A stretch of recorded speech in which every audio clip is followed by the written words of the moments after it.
ഓം ശ്രീ മഹാദേവി നമ. നമസ്തേ. ആനന്ദഭൈരവി ആസ്ട്രോളജിയിലേക്ക് എല്ലാവർക്കും സ്വാഗതം.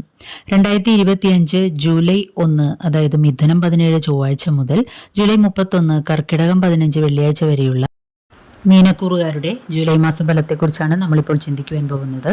മീനക്കൂറിലെ നക്ഷത്രങ്ങളായ പൂരോരുട്ടാതി, 4-ാം പാദം, ഉത്രട്ടാതി, രേവതി എന്നീ നക്ഷത്രക്കാർക്കാണ് ഈ ഫലങ്ങൾ ഏറ്റവും കൂടുതൽ അനുയോജ്യമായിട്ടുള്ളത്. ജൂലൈ മാസത്തിൽ ധാരാളം ഗ്രഹങ്ങളുടെ രാശിമാറ്റങ്ങളും നക്ഷത്രമാറ്റങ്ങളും സംഭവിക്കുന്നുണ്ട്. കൂടാതെ ശനിയുടെ വക്രസഞ്ചാരവും നടക്കുന്നുണ്ട്. സൂര്യൻ ജൂലൈ 17 കർക്കിടകം രാശിയിലേക്ക് പ്രവേശിക്കുന്നു. മിഥുനം രാശിയിൽ നിന്നും ചൊവ്വ ചിങ്ങം രാശിയിൽ പൂരം നക്ഷത്രത്തിൽ സഞ്ചരിക്കുകയാണ്. 23 ഉത്രത്തിലും സഞ്ചരിക്കുന്നു. ബുധൻ ജൂലൈ 7 ആയില്യം നക്ഷത്രത്തിലും 30 പൂയം നക്ഷത്രത്തിലേക്കും വക്രസഞ്ചാരം ആരംഭിക്കുന്നു. വ്യാഴം പുണർദം നക്ഷത്രത്തിൽ സഞ്ചരിക്കുകയാണ് മിഥുനം രാശിയിൽ.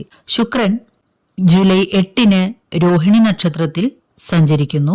ഇടവം രാശിയിൽ 20 മകയിരത്തിലേക്കും 31 മിഥുനം രാശിയിലെ തിരുവാതിര നക്ഷത്രത്തിലേക്കും പ്രവേശിക്കും. ശനി മീനം രാശിയിൽ ഉത്രട്ടാതി നക്ഷത്രത്തിൽ സഞ്ചരിച്ചുകൊണ്ടിരിക്കുകയാണ്.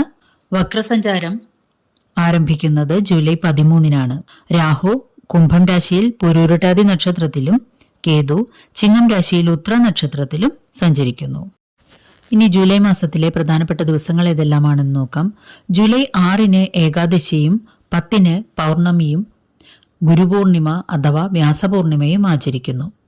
15 നാഗപഞ്ചമിയും 17 ദക്ഷിണായനം ആരംഭിക്കുകയും ചെയ്യുന്നു, അതായത് രാമായണ മാസാരംഭം.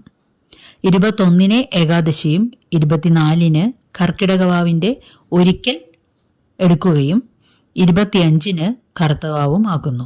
ഇനി ഈ ചാനൽ ഇതുവരെ സബ്സ്ക്രൈബ് ചെയ്തിട്ടില്ലാത്തവർ ഒന്ന് സബ്സ്ക്രൈബ് ചെയ്യുവാനും നിങ്ങൾക്ക് വേണ്ടപ്പെട്ടവർക്കെല്ലാം ഈ ചാനൽ ഒന്ന് ഷെയർ ചെയ്ത് കൊടുക്കുവാനും അഭ്യർത്ഥിക്കുന്നു. അരികിലുള്ള ബെൽ ബട്ടൺ അമർത്തി അതിൽ ഓൾ എന്ന് കൊടുത്താൽ ഇനി വരുന്ന എല്ലാ വീഡിയോകളും തത്സമയം തന്നെ നോട്ടിഫിക്കേഷനായി ലഭിക്കുന്നതാണ്. വീഡിയോ ഇഷ്ടമായാൽ ഒരു ലൈക്ക് തരുവാൻ മടി കാണിക്കരുതേ. ഒരു കാര്യം പ്രത്യേകിച്ച് ഓർമ്മിപ്പിക്കുകയാണ്.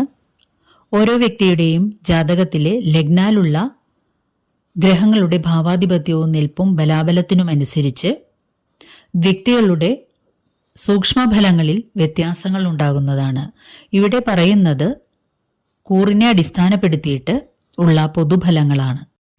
മീനക്കൂറുകാർക്ക് അവരുടെ ലഗ്നാധിപനും 10-ാം ഭാവാധിപനും അതായത് കർമ്മസ്ഥാനാധിപനുമായിരിക്കുന്ന വ്യാഴം 4-ാം ഭാവത്തിൽ വീട്, വാഹനാദി, ജീവിത സുഖങ്ങളെക്കുറിച്ചുള്ള അല്ലെങ്കിൽ ജീവിത സുഖങ്ങൾ പ്രദാനം ചെയ്യുന്ന ഭാവത്തിലേക്ക് കടന്നിരിക്കുകയാണ് മെയ് 15.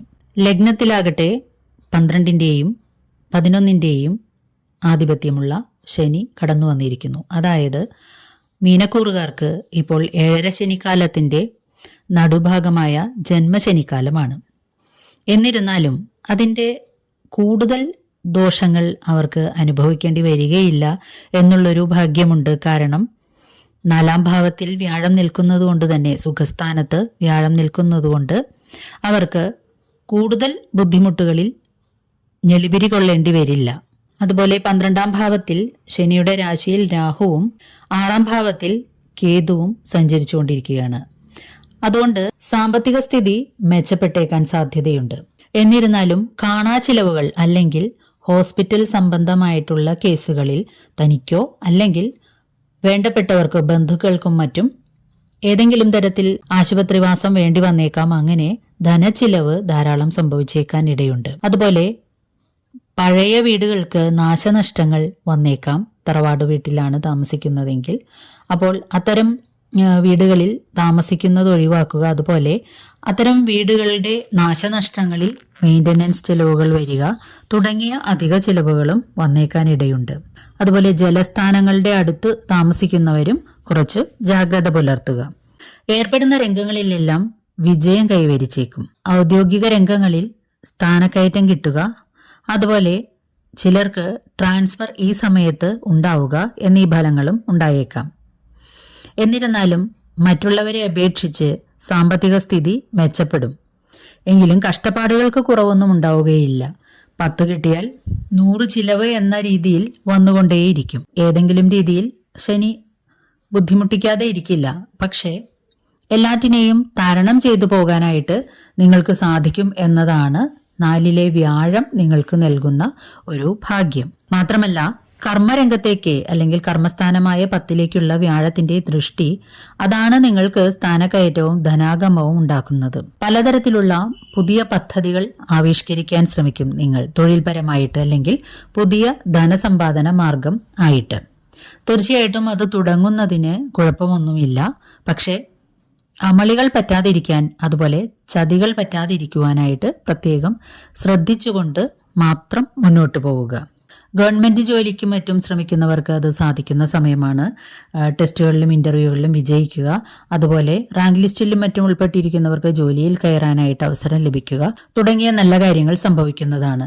അതുപോലെ ഗവൺമെൻറ്റുമായി ബന്ധപ്പെട്ടിട്ടുള്ള എന്തെങ്കിലും ബഹുമതികളോ അല്ലെങ്കിൽ സബ്സിഡികൾ ഏതെങ്കിലും തരത്തിലൊക്കെ കിട്ടാനുണ്ടെങ്കിൽ അതൊക്കെ ഈ സമയത്ത് കിട്ടിയേക്കാൻ ഇടയുണ്ട്. സന്താനങ്ങളെ കൊണ്ടും സന്തോഷിക്കുവാനായിട്ടുള്ള കാര്യങ്ങൾ ഉണ്ടായി വരുന്നതാണ്. സന്താനങ്ങൾ നല്ല രീതിയിൽ ഉള്ള വിജയം കൈവരിക്കുന്നതാണ്. പരീക്ഷകളിലും ഇൻ്റർവ്യൂകളിലും മറ്റും ചിലപ്പോൾ അവർക്ക് ജോലി ലഭിക്കുന്നതാണ്. എന്ത് കാര്യത്തിലായാലും അവരെ കൊണ്ട് നിങ്ങൾക്ക് അഭിമാനവും സന്തോഷവും പകർന്നു കിട്ടുന്നതാണ്. അതുപോലെ സന്താനങ്ങൾ വിദേശത്തേക്ക് പോകാനായിട്ട് ശ്രമിക്കുന്നുണ്ടെങ്കിൽ അതിൻ്റെ തടസ്സങ്ങളെല്ലാം പതുക്കെ മാറിക്കിട്ടുന്നതാണ്. അങ്ങനെ അവരുടെ വിദേശവാസ യോഗം പഠനത്തിലായാലും അഥവാ ജോലിക്കായാലും അത് സാധിച്ചു കിട്ടുന്നതാണ്. അതുപോലെ വിദേശ രാജ്യങ്ങളിൽ ജോലി ചെയ്യുന്ന മീനക്കൂറുകാർക്കും കുറച്ച് ദൈവാധീനം അനുഭവപ്പെടുന്നതാണ്. കുറച്ച് നാളായിട്ട് നിങ്ങളെ അലട്ടിയിരുന്ന പല പ്രശ്നങ്ങൾക്കും ഈ സമയത്ത് ഒരു സമാധാനം കിട്ടുന്നതാണ്. പ്രശ്നങ്ങളെല്ലാം പെട്ടെന്ന് ഒഴിഞ്ഞു പോകുന്നതല്ല എങ്കിൽ തന്നെയും നിങ്ങൾക്ക് ശാന്തി അനുഭവപ്പെടുന്നതാണ്. അതുപോലെ സാമ്പത്തിക ബുദ്ധിമുട്ടുകളും ക്രമേണ കുറഞ്ഞു വരുന്നതാണ്. എന്തെല്ലാം തരത്തിലുള്ള ഉയർന്ന പദവിയും സമ്പത്തും സുഖഭോഗങ്ങളുമൊക്കെ അനുഭവിക്കാനുള്ള യോഗവും മറ്റുമുണ്ടെങ്കിലും ഒറ്റപ്പെട്ട പോലെയുള്ളൊരു ഫീലിംഗ് അല്ലെങ്കിൽ ഒറ്റപ്പെട്ട പോലെയുള്ളൊരു തോന്നലും അനുഭവങ്ങളും നിങ്ങൾക്ക് ഉണ്ടായേക്കാം. അത് നിങ്ങളുടെ മനോനിലയെ സാരമായിട്ട് ബാധിക്കാതിരിക്കുവാൻ നിങ്ങൾ ശ്രദ്ധിക്കേണ്ടതാണ്. ഏഴരശനിയുടെ ആ പ്രഭാവം, പ്രത്യേകിച്ചും ജന്മശനിയുടെ പ്രഭാവം കൊണ്ട് കുറച്ചു കാലത്തേക്ക് അനുഭവപ്പെടുന്ന പ്രശ്നങ്ങൾ മാത്രമാണിത്. ഇത് ജീവിതകാലം മുഴുവനും തുടരുമെന്നോ അല്ലെങ്കിൽ ഇതുകൊണ്ട് ജീവിതം ഇതോടുകൂടി അവസാനിച്ചു, എൻ്റെ ജീവിതം ഇങ്ങനെ തന്നെ ആയിരിക്കും എന്നൊക്കെ ചിലർ വിലപിക്കാറുണ്ട്. അത്തരത്തിലുള്ള ചിന്തകളൊന്നും വേണ്ട. ഇതൊക്കെ താൽക്കാലികം മാത്രമാണ്. ഓരോ ഘട്ടം കഴിയുമ്പോൾ ഈ പ്രശ്നങ്ങളെല്ലാം വന്ന പോലെ തന്നെ കെട്ടടങ്ങി പോകുന്നതും പതിയെ പതിയെ നമുക്ക് ശാന്തമായിട്ട് പഴയ ജീവിതത്തിലേക്ക് അല്ലെങ്കിൽ പ്രശ്നങ്ങൾ കുറവുള്ള ഒരു പുതിയ ജീവിതത്തിലേക്ക് നീങ്ങുവാനും സാധിക്കുന്നതാണ്. നിങ്ങളുടെ കഴിവുകൾക്ക് അനുസൃതമായിട്ടുള്ള അംഗീകാരം എല്ലാ രംഗത്തും നിങ്ങൾക്ക് ലഭിക്കുന്നതാണ്. സംസാരം കൊണ്ട് നിങ്ങൾ പൊതുവിൽ മറ്റുള്ളവരെ ആകർഷിക്കുന്ന തരത്തിലുള്ള ആളുകളായിരിക്കും. എന്നാൽ ഈ ശനിപ്രഭാവം ചിലപ്പോൾ നിങ്ങളെ അസ്വസ്ഥരാക്കുകയും അനാവശ്യമായ ദുർവാശിയും അസ്വസ്ഥത കൊണ്ടുള്ള നെഗറ്റീവ് നിറഞ്ഞ സംസാരവും ഉണ്ടായേക്കാൻ സാധ്യതയുണ്ട്. ഇത് മറ്റുള്ളവരെ വെറുപ്പിക്കാൻ സാധ്യതയുണ്ട്. അതുകൊണ്ട് തന്നെ ബോധപൂർവം ഇത്തരത്തിലുള്ള കാര്യങ്ങൾ ഒഴിവാക്കുക. നിങ്ങൾ നിരാശയിൽ മുങ്ങിപ്പോകേണ്ട ഒരാവശ്യവുമില്ല.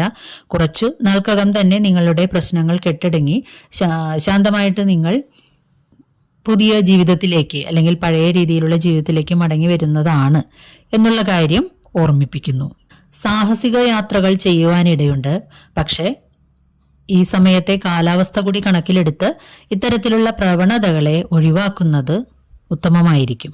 വീടുപണി മുതലായവ മുടങ്ങിക്കിടക്കുന്നത് പുനരാരംഭിക്കുവാനായിട്ട് സാധിക്കുന്നതാണ്.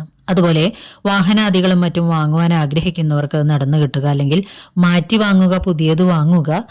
കയ്യിലുള്ളവ വീടാവട്ടെ വാഹനമാവട്ടെ വിൽക്കാനായിട്ട് താല്പര്യമുള്ളവർക്ക് അത് വിൽക്കുവാനും മറ്റും സാധിക്കുന്നതാണ്.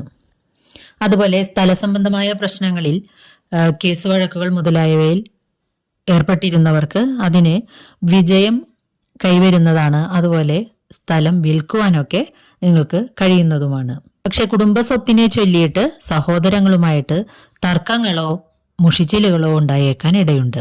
അത്തരം കാര്യങ്ങൾക്ക്, കുടുംബസ്വത്തിന്റെ കാര്യങ്ങൾക്ക് സഹോദരങ്ങളുമായിട്ട് പിണങ്ങി കോടതി കയറാൻ പോകാതെ അത് ഒത്തുതീർപ്പിലെത്തുവാനായിട്ട് പ്രത്യേകിച്ചും ശ്രമിക്കേണ്ടതാണ്. വയറ് സംബന്ധമായ എന്തെങ്കിലും തരത്തിലുള്ള അസുഖങ്ങളോ വേദനകളോ ഓപ്പറേഷനുകളോ ചിലർക്ക് വേണ്ടി വന്നേക്കാൻ ഇടയുണ്ട്. വയറ് സംബന്ധമായ അസുഖങ്ങളെ ഒന്ന് കരുതിയിരിക്കുക. പ്രത്യേകിച്ചും അൾസർ പൈൽസ്, ഗ്യാസ്ട്രൈറ്റിസ് മുതലായ അസുഖങ്ങളുള്ളവർ പ്രത്യേകിച്ചും ശ്രദ്ധിക്കേണ്ടതാണ്. അതുപോലെ കണ്ണ് സംബന്ധമായിട്ട് ഏതെങ്കിലും പ്രശ്നങ്ങൾ അലട്ടുന്നുണ്ടെങ്കിൽ അതും കുറച്ചൊന്ന് കാര്യമായി തന്നെ പരിഗണിച്ച് ഡോക്ടറുടെ സഹായം തേടേണ്ടതാണ്.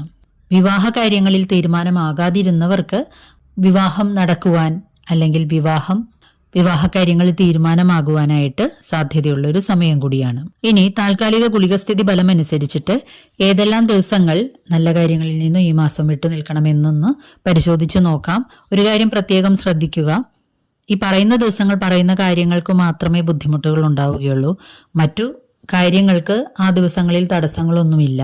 ജൂലൈ 2, 9, 16, 17, 24, 31 എന്നീ ദിവസങ്ങളിൽ ഏതെങ്കിലും തരത്തിലുള്ള ശാരീരികമോ മാനസികവുമായിട്ടുള്ള ബുദ്ധിമുട്ടുകളോ ഇടപാടുകാരിൽ നിന്നും അല്ലെങ്കിൽ നമ്മൾ ഇടപെടുന്ന ആളുകളിൽ നിന്നും ഏതെങ്കിലും തരത്തിലുള്ള മനപ്രയാസങ്ങൾ നമുക്ക് നേരിട്ടേക്കാനും ഇടയുണ്ട്. പ്രധാനപ്പെട്ട ഡോക്യുമെന്റുകളിലൊന്നും ഈ ദിവസങ്ങളിൽ ഒപ്പുവയ്ക്കാതെ ഇരിക്കുക. ദൂരയാത്രകൾ ഒഴിവാക്കുക. പ്രത്യേകിച്ചും ജലസ്ഥാനങ്ങളിലേക്കുള്ള യാത്രകൾ ഒഴിവാക്കുക മുതലായവ ചെയ്യുന്നത് ഉത്തമമായിരിക്കും. വിദേശ രാജ്യങ്ങളിൽ ജോലി ചെയ്യുന്നവർക്ക് ജൂലൈ 1, 8, 15, 22, 23, 30 എന്നീ ദിവസങ്ങളിൽ ചില്ലറ അസ്വസ്ഥതകളോ സാമ്പത്തിക ബുദ്ധിമുട്ടുകളോ മറ്റോ നേരിട്ടേക്കാൻ ഇടയുണ്ട്. അതുപോലെ നാട്ടിലെ ബിസിനസ് സംബന്ധമായിട്ടുള്ള ജോലികൾ, പ്രത്യേകിച്ചും ധനകാര്യ സ്ഥാപനവുമായിട്ട് ബന്ധപ്പെട്ടിട്ടുള്ള തൊഴിലെടുക്കുന്നവരും പ്രത്യേകിച്ച് ഈ ദിവസങ്ങളിൽ കരുതിയിരിക്കേണ്ടതാണ്. ഈ ദിവസങ്ങളിൽ ധനപരമായിട്ടുള്ള ബുദ്ധിമുട്ടുകൾ എന്തെങ്കിലും നേരിട്ടേക്കാനോ അല്ലെങ്കിൽ ധനനഷ്ടങ്ങളും മറ്റും നേരിട്ടേക്കാൻ ഇടയുണ്ട്. 13, 20, 27 എന്നീ ദിവസങ്ങളിൽ വാഹനങ്ങൾ ഓടിക്കുമ്പോൾ പ്രത്യേകിച്ചും ശ്രദ്ധിക്കേണ്ടതാണ്. അതുപോലെ കർമ്മരംഗത്തും ചില്ലറ അസ്വസ്ഥതകൾ പ്രത്യേകമായിട്ടും എന്തെങ്കിലും ഉണ്ടായേക്കാൻ ഇടയുള്ളതുകൊണ്ട് സൂക്ഷിക്കുക. കുറച്ച് ദൈവാധീന കുറവ് ഈ ദിവസങ്ങളിൽ അനുഭവപ്പെട്ടേക്കാൻ ഇടയുണ്ട്. ദോഷങ്ങളുടെ പരിഹാരാർത്ഥമായിട്ട് നിങ്ങൾ ചെയ്യേണ്ടത് മഹാവിഷ്ണുവെങ്കിൽ അല്ലെങ്കിൽ വൈഷ്ണവ അവതാര ക്ഷേത്രങ്ങളിൽ വ്യാഴാഴ്ചകളിൽ പരമാവധി തുളസീദളങ്ങൾ അല്ലെങ്കിൽ തുളസിമാല സമർപ്പിക്കുക. മാസത്തിലൊരിക്കൽ, അതിൽ നിങ്ങളുടെ നക്ഷത്രം വരുന്ന ദിവസമോ അല്ലെങ്കിൽ 30 വ്യാഴാഴ്ചയോ പാൽപായസം സമർപ്പിക്കുക. നെയ്വിളക്ക് കത്തിച്ച് പ്രാർത്ഥിക്കുക. വിഷ്ണു സഹസ്രനാമ സ്തോത്രം നിത്യേന പാരായണം ചെയ്യുന്നതും തുളസി നട്ട് നനച്ച് പരിപാലിക്കുന്നതും അത്യുത്തമമാണ്. സർപ്പത്തിങ്കൽ ആയില്യപൂജയും ദേവീക്ഷേത്രത്തിങ്കൽ നെയ്വിളക്ക്, ചുവന്ന പുഷ്പങ്ങൾ അല്ലെങ്കിൽ മാല സമർപ്പിക്കുക. ഗുരുതി പുഷ്പാഞ്ജലി അഥവാ രക്തപുഷ്പാഞ്ജലി തുടങ്ങിയവയും നടത്തുന്നതും ഉത്തമമായിരിക്കും. വീഡിയോ ഇഷ്ടമായാൽ ഒരു ലൈക്ക് തരുവാൻ മടി കാണിക്കരുതേ. നന്ദി, നമസ്കാരം.